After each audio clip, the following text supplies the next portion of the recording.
um momento muito, muito louco. Vamos lá, Riso. Temas do dia, o que é que nós temos acontecendo para eu poder tratar? Acabou de sair mensagens novas de pagamentos de Vorcaro para aquelas empresas do Eduardo Bolsonaro, do advogado dele, na verdade, né? Vamos lá.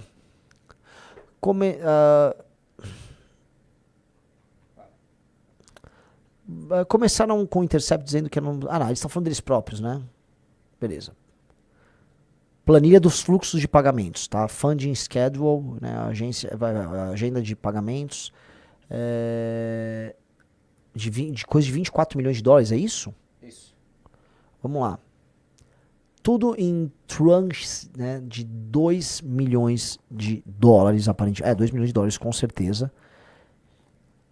E seriam 14 desembolsos entre janeiro de 25 e janeiro de 26. As duas primeiras parcelas foram de 2 milhões de dólares cada, inicialmente previstas para 20 e 25 de janeiro. Essa tabela sobre os pagamentos foi encaminhada a 7 de agosto para o empresário da beleza. A mensagem é relevante porque sugere que novos desembolsos estavam sendo discutidos naquele momento.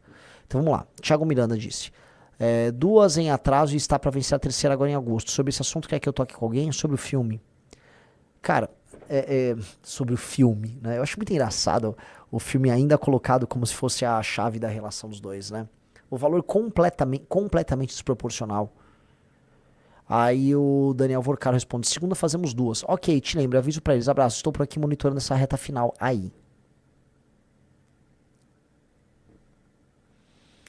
Daniel Vorcaro manda: sobre o filme só foi pago a 1ª de janeiro. Precisa me ajudar a controlar isso. Tem que pagar a segunda e a terceira. Aí o Fabiano Zettel fala: vou pra cima do Mineiro. Passei o fluxo pra ele. Achei que ele estava fazendo.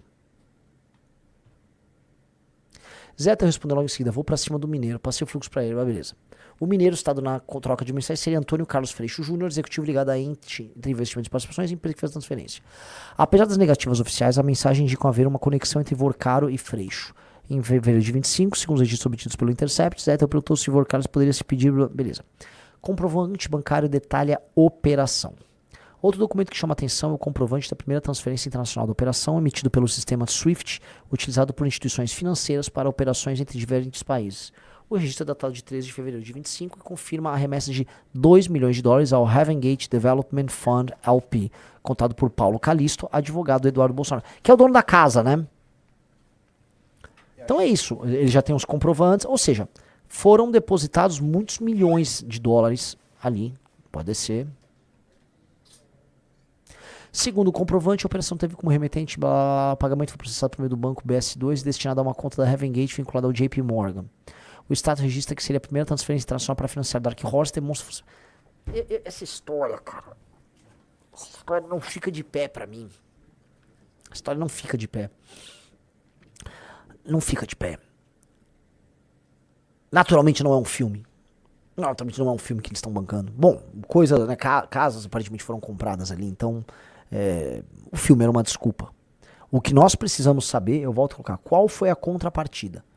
O que Vorcaro recebeu em troca para pagar mais de 130, ou para intencionar pagar mais de 130 milhões de reais, tá? O Estado registra que seria a primeira transferência, beleza, vamos lá.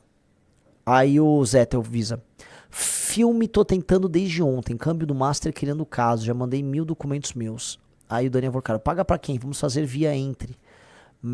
Né, via entre a empresa. Aí o Zettel: meu sonho, posso pedir pro Minas? Pode, e mandar a grana. Isso, paga pra quem paga lá fora, um fundo. Esse comprovante, inclusive, consta em uma série de mensagens trocadas entre Zettel e Vorcaro. Em 5 de fevereiro, Zettel informou ao banqueiro que o câmbio do master estava criando obstáculo. Beleza. Blá, blá, blá, blá, blá, blá, blá, blá, blá. Menos de 3 dias depois, 14 de fevereiro, meu aniversário, inclusive, Zettel encaminhou a Vorcaro o comprovante emitido pela rede Swift, acompanhado de uma palavra: filme! A mensagem foi enviada no dia, beleza. Blá, blá, blá, blá, blá, blá, blá.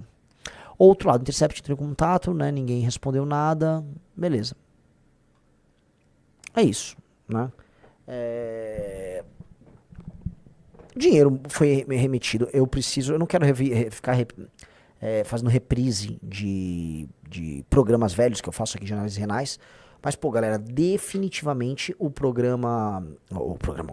dinheiro não foi pra fazer um filme. A não ser que, de fato, o Dark Horse é é um fenômeno da cinematografia brasileira, um filme nacional que custou mais de 100 milhões de reais. É para ser o maior filme da história do cinema nacional. E aparentemente, né, nada nos leva a crer que este é o caso. Tá? Um filmeco B, brega, com roteiro à la Carluxo, com um ator C, que nem sequer é de Hollywood. Se um dia esteve em Hollywood, fazem mais de 20 anos que ele esteve lá, que é o Jim Caviezel, e com um diretor de, tipo, filmes feitos por pastor evangélico nos Estados Unidos, que não é Hollywood, né? Então, o filme é brasileiro, no fim do dia, e não é um filme considerado bom, vamos colocar assim, tá? Então, a história não fecha. Novamente, precisamos saber qual foi a contrapartida. Dizem, o Vorcaro mandou uma delação lá para a Polícia Federal, e a Polícia Federal não gostou da delação.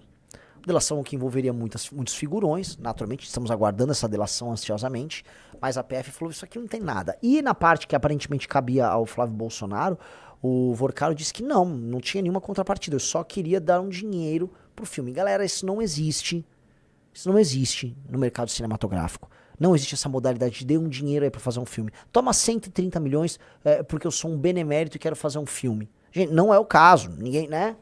Pelo amor de Deus, ele é o cara da peleleca branca, ele não tem uma grande dimensão estética, artista que ele quer investir, nada. Ele não tem nada. O Daniel Vorcaro é um comprador de autoridades.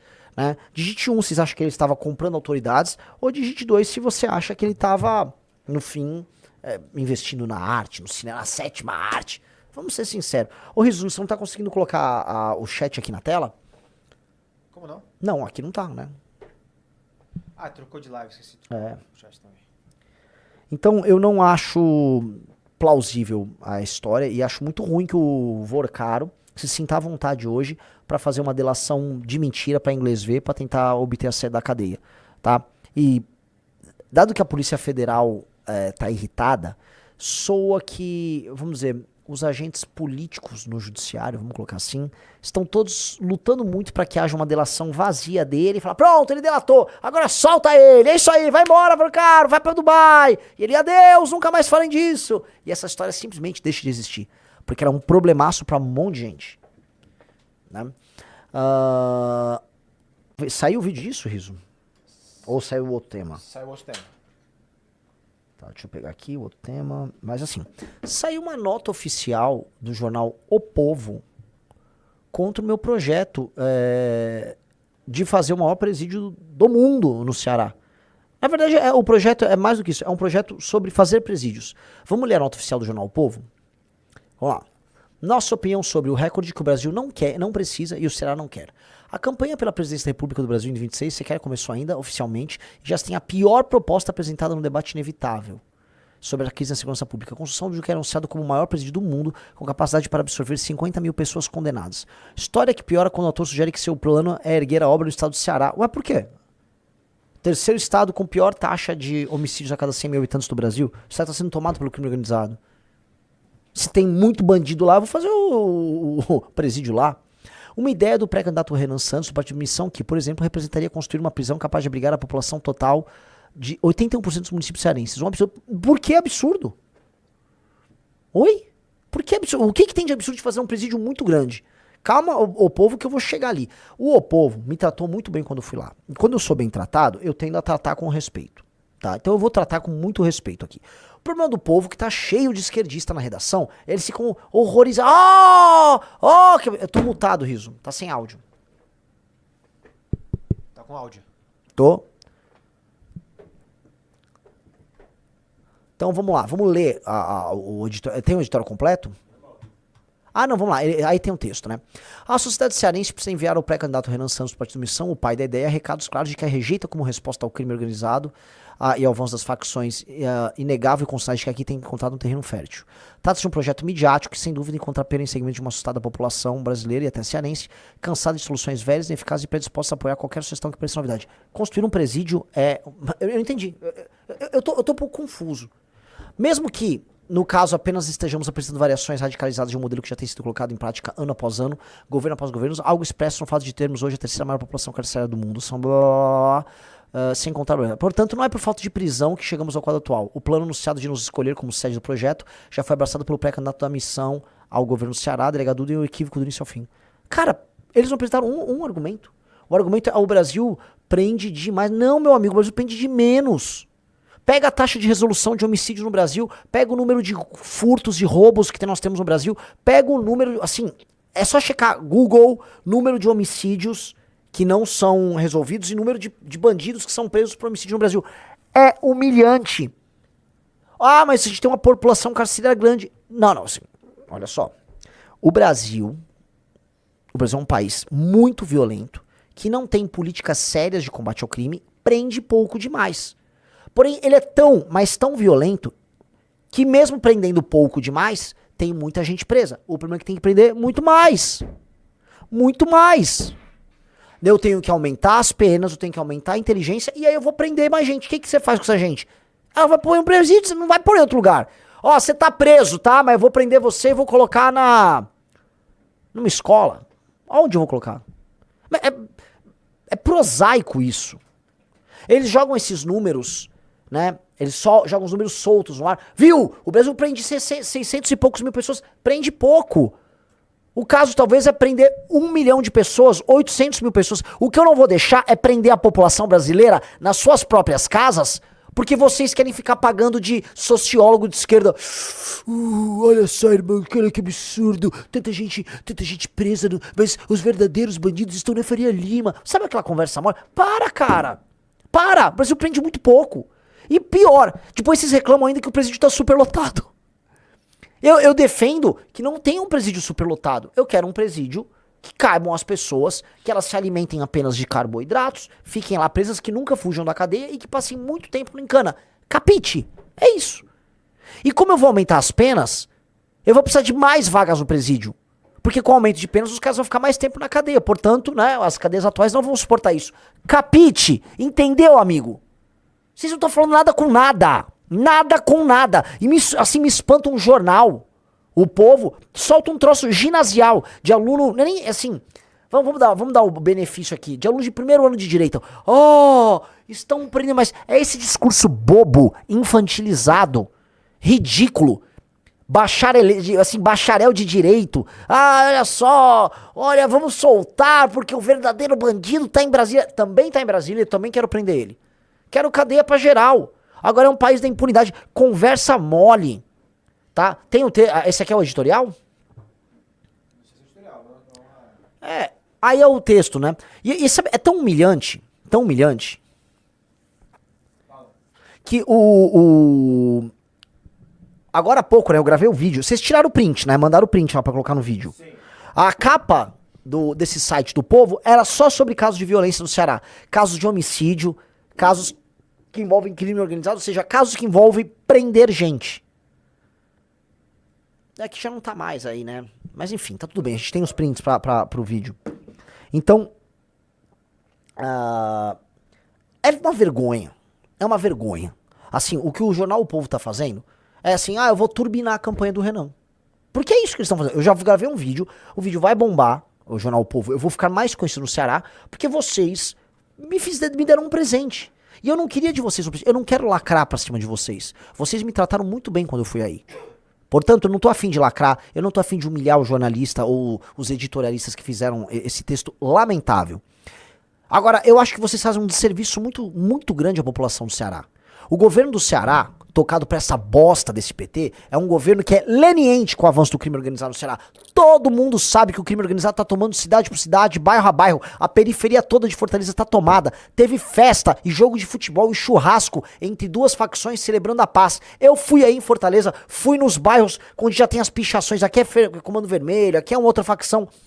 Tá tudo lá. Vocês vão ficar fingindo que isso não acontece?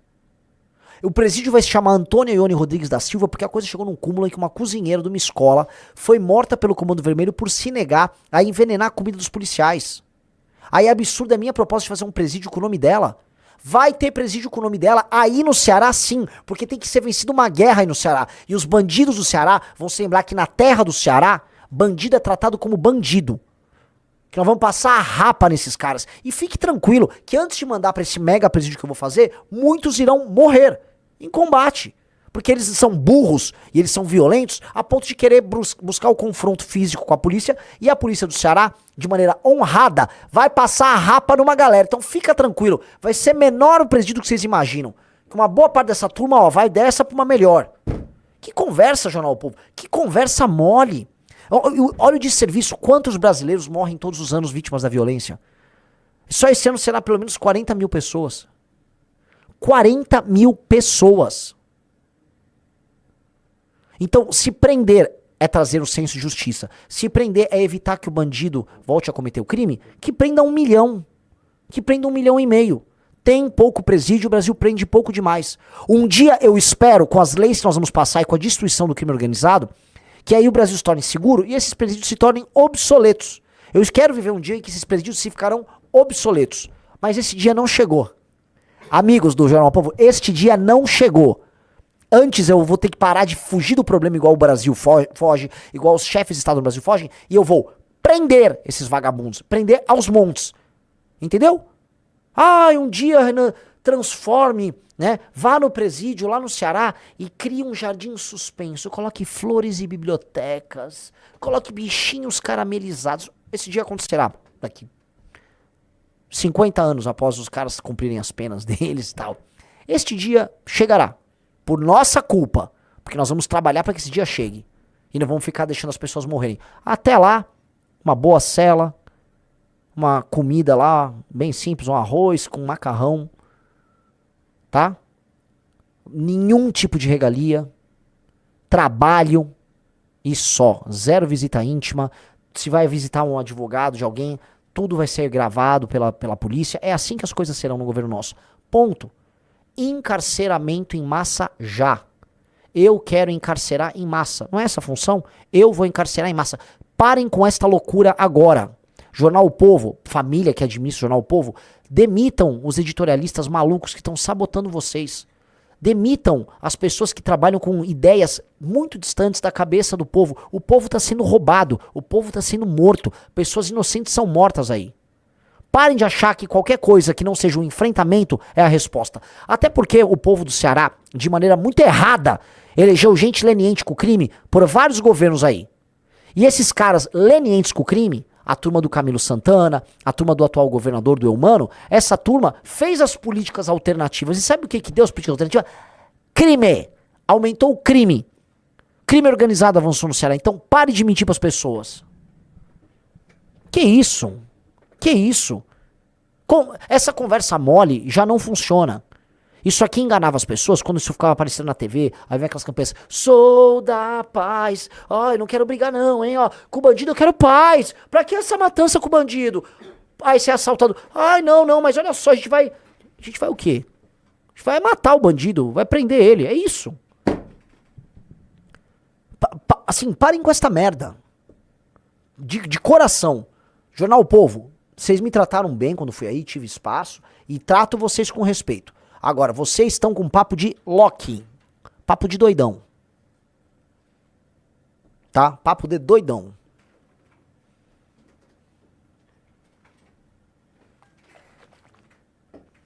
Pessoal, like na live. Se inscrevam no canal. Pessoal, Fale. Cadê? Não, o cara falou, arroz puro está mais do que suficiente. Não, cara, tem que ter uma mistura. Um arroz, um macarrão, uma farofa. Um pouquinho de arroz, um pouquinho de macarrão, um pouquinho de farofa. Talvez um tomate. Tá ali. Tá ali. Tá? Então não entrem nessa conversa, que isso é conversa de malandro. Conversa de malandro. O Brasil prende pouco. O Brasil resolve pouco seus próprios homicídios. E o Brasil tem como consequência ser um país do roubo, do furto, o país do homicídio. Ainda mais o Ceará. Lembre-se, assim, saiu o ranking de homicídios agora, é só pegar as imagens.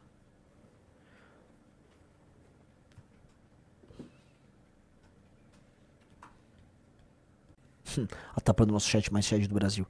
Então, o Jornal O Povo, não quero brigar com vocês, tá? Essa nota oficial, ela foi apenas patética, tá? O termo é patética. Foi uma nota que se eu quisesse meter o farro, ficar com o bigode, você escola de bandido, leva pra casa, não vai pôr no presídio, então leva pra tua casa, eu jornalista, leva que é isso? Eu não vou fazer isso. Eu estou falando assim, vocês estão com um papo, sabe, de 1996. Sério, é anos 90 esse argumento. Esse argumento colocou o Brasil onde ele tá agora, num lugar tomado por facções, com as pessoas morrendo na mão do crime. Eu não vou aceitar. Vocês, a geração de vocês, a mentalidade de vocês já levou a gente pro buraco. Acabou. Acabou. Eu vou ganhar a presidência, e eu vou ganhar a presidência negando essa mentalidade, superando ela. Capite? É isso, amigos. Quer mais um teminha aí pra gente tratar, Risoleta? Ritsoleta. Tem o desse aqui, né? Eu gravei vídeo dos 2 temas. Esse aqui, assim, se tem uma instituição, uma das coisas que a Constituição Federal Brasileira nos legou são os superpoderes do Ministério Público. O Ministério Público hoje é uma entidade inimiga do Brasil. O Ministério Público é inimigo do Brasil. Lógico que existem promotores sérios, lógico que existem procuradores sérios. Agora, a instituição, no cômputo geral, custa muito. Vive de penduricários e privilégios. E está completamente contaminada por um discurso ideológico. Veja só o que aconteceu. O Ministério Público Federal aciona o Hospital Albert Einstein, hospital privado. O Hospital Privado Albert Einstein, por descumprir cotas em residência. Procuradores pedem editais complementares no atual processo seletivo. Ou seja, os vagabundos da esquerda identitária contaminaram, né, o Ministério Público, eu vou falar com os termos dele, o parquê. Eles contaminaram o Ministério Público. E aí eles querem exigir que mais de 50% dos residentes do Hospital Albert Einstein sejam cotistas. Então o hospital está focado o quê? Em um hospital caro, que faz um trabalho de excelência. E também faz trabalho social. Ó, não é para contratar por mérito. Você vai contratar um quilombola. Imagina, ó, preciso de um cardiologista quilombola. Você imagina a cena? Você imagina a cena? Preciso de um cara que vai, um cirurgião geral, que ele é indígena, tá? Preciso de uma galera, me traz uma torrino gorda. Isto é ridículo, O Ministério Público é uma piada. Isso é sabotagem. Sempre com esse discurso de merda. Não porque o quilombola. Cara, não deve existir netos de quilombola, deve existir 10 mil no Brasil. Agora qualquer coisa virou, que você se auto-identificou, eu sou quilombola. Aí qualquer coisa vira quilombola. Aí te dá uma cota. Vamos ser sinceros, essas pessoas não tiveram um nível pra passar no vestibular, logo elas vão performar pior. Tem estudos no Brasil, tem estudo da Unesp sobre isso, tem estudos nos Estados Unidos que mostram, os cotistas têm desempenho pior. Lá nas universidades americanas, cortaram, a Suprema Corte Americana acabou com as cotas, com as políticas afirmativas. O que tinha ali nas universidades americanas? O que eles perceberam? Os cotistas iam nas matérias de exatas, né, cursos, né, vamos dizer, matemática, engenharia. Lá você tem a opção de dentro da universidade mudar. Aí eles não conseguiam acompanhar as matérias, tinham notas piores, aí eles iam pros de humanas, que aí eles conseguiam. Por quê? Nada contra essa pessoa não tinha um nível pra estar lá. E aí as universidades, que são centros de excelência, deixam de ser centros de excelência. Eu conversei com os rapazes lá da FEA, que estavam no Inter-USP, em Americana, e eles, cara, metade da classe é cota. E aí se você não agradar o cara já vem com um medidor de nariz, sei lá, uma cromatografia da sua gengiva pra ver se ela tem uma cor mais africana. Isso é maluquice, cara.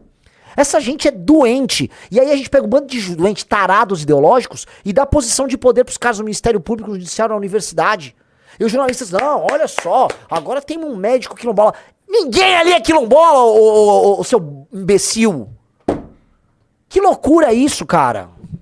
E aí eles pegam uma instituição privada que faz um trabalho de excelência, que se eu não me engano é um dos 20 melhores hospitais do mundo. São Paulo tem um dos 20 melhores hospitais do mundo, que é o Albert Einstein.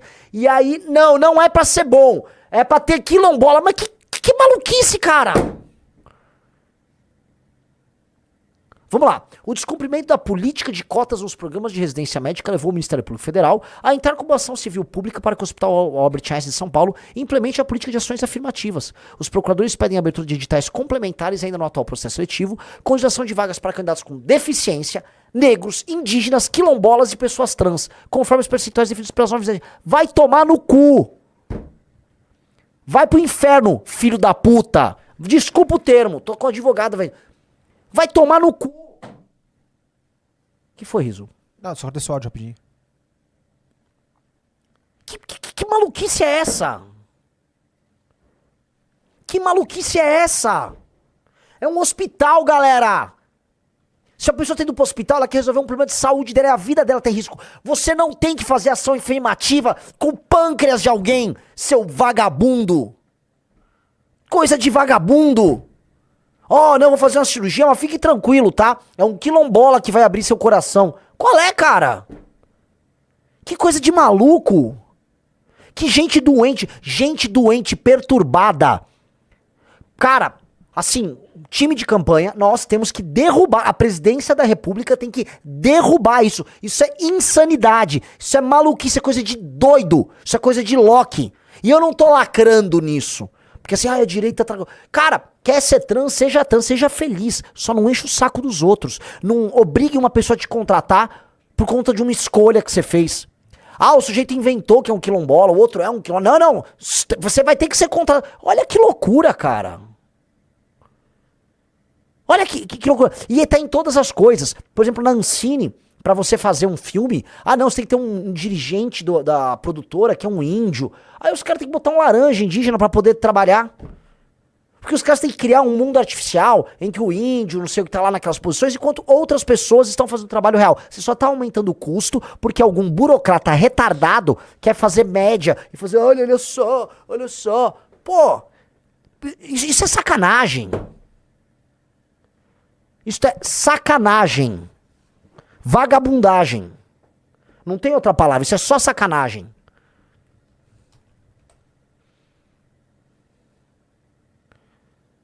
E não dá pra aceitar isso. Eu vou falar com o Kim, vou ver o que nós podemos fazer como partido político. Isso é maluquice. Isso é insanidade. O que foi? Ah, não.